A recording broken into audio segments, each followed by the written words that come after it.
Un tremblement de terre sous-marin a révélé une vieille tour horloge. Ce que les inspecteurs locaux ont trouvé à l'intérieur va vous surprendre. Le chef inspecteur Miles Thorne inspectait les dommages sur la côte après le séisme lorsque son sonar a détecté une structure colossale.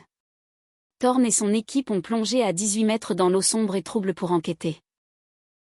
Lorsque l'obscurité s'est dissipée, ils ont découvert une tour horloge parfaitement préservée, dont le toit en cuivre brillait d'une manière étrange.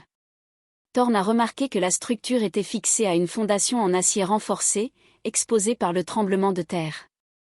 Intrigué, il a nagé jusqu'au hublot de maintenance et a compris qu'il s'agissait d'une porte à air pressurisée plutôt qu'une simple porte en bois. À l'aide de vérins hydrauliques, l'équipe a forcé le mécanisme lourd pour entrer. Thorne a braqué sa lampe vers le haut, dépassant les engrenages rouillés. Lorsque le faisceau a éclairé le gigantesque appareil vibrant au centre, il a immédiatement donné l'ordre d'évacuation d'urgence. À l'intérieur de la tour, l'équipe a découvert un immense système de sirènes d'alerte aérienne de la guerre froide, discrètement intégré à l'architecture.